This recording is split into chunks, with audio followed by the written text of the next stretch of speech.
Halo, Assalamualaikum warahmatullahi wabarakatuh. Tetap semangat, tetap sehat buat kita semua. Kali ini kita akan membahas sebuah materi yaitu anekdot. Di antara kalian ada yang sudah dengar apa itu anekdot?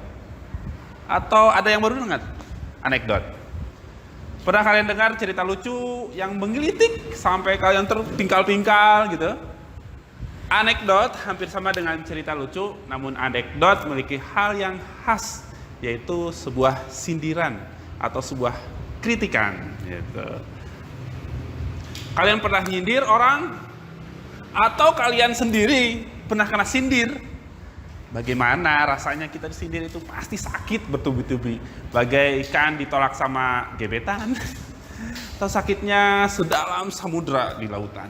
Padahal ada beberapa cara untuk menyampaikan kritik tanpa menyakiti hati seseorang, sehingga orang yang kita sindir tidak merasa sakit, ataupun salah satunya dengan diungkapkan dalam sebuah tag anekdot. Jadi apa itu tag anekdot?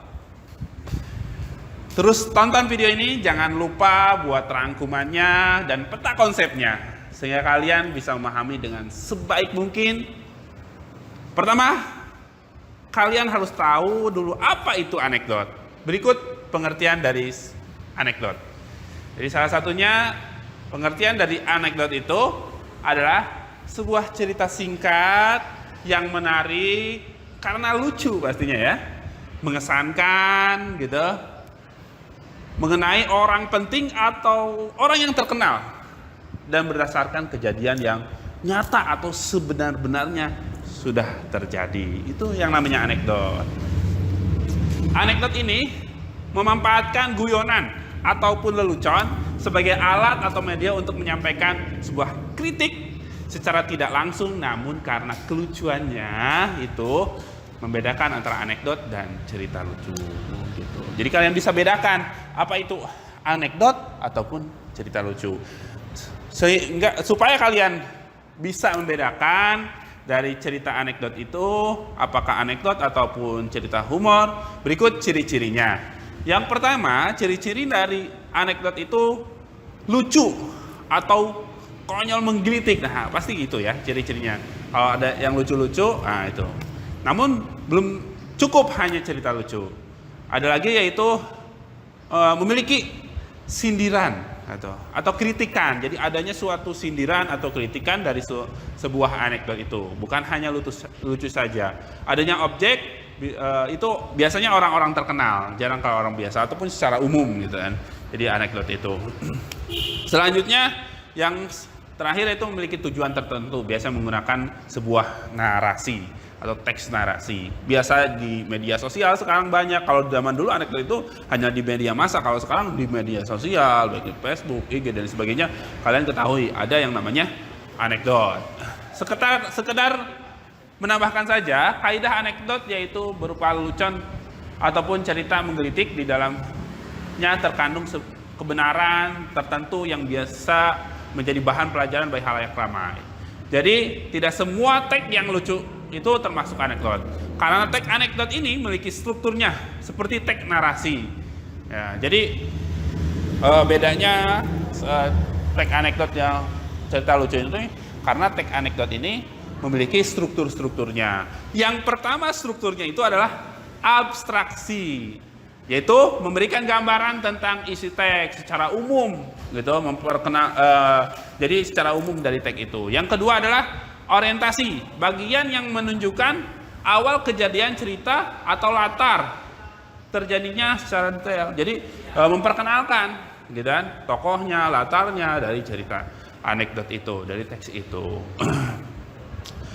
Yang selanjutnya yaitu krisis, bagian terjadinya hal atau masalah unik gitu kan, atau tidak biasa gitu kan. Jadi krisis ini ya yang konyol-konyolnya itu dari cerita lucu itu. Yang selanjutnya ada reaksi, respon dari tokoh yang lain. Apakah dia diam tokoh itu ketika ada kekonyolan, kelucuan itu, apakah dia tersenyum, apakah dia mesem-mesem dan sebagainya, itu bisa kalian lihat dari reaksinya. Yang terakhir dari strukturnya adalah koda. Bagian akhir cerita biasanya juga memberikan simpulan tentang kejadian yang dialami penulis atau seorang penulisnya. Berikutnya ada kaidah dari anekdot. Satu, kaidah anekdot itu menggunakan konjungsi waktu atau temporal. Tahu ya apa yang dimaksud dengan konjungsi? Konjungsi itu adalah kata penghubung, gitu kan? Masih ingat ya, ada sekalian pasti pembelajaran konjungsi itu dari SMP ini juga sudah kalian pelajari. Contohnya adalah setelah itu, kemudian, lalu, selanjutnya, dan lain sebagainya. Yang kedua, menggunakan kalimat tanya. Nah, kalimat tanya ini selalu ada biasanya karena rata-rata dari teks anekdot ini adalah dialog gitu. Jadi meminta penjelasan atau informasi sebuah pernyataan dari si penanyanya, dari orang yang kita tanya, mohon maaf ya, tanya.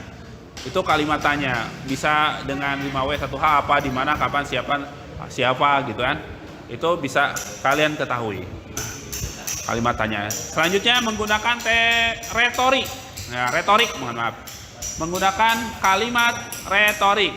Kalimat yang tidak menghendaki jawabannya. Biasanya cukup dengan jadi semua orang itu tahu akan jawabannya. Contohnya misalnya, apakah kalian mau masuk surga? Pasti ya, masuk surga gitu kan. Semua orang juga pengen masuk surga gitu kan. Kalimat yang tidak menghendaki jawabannya.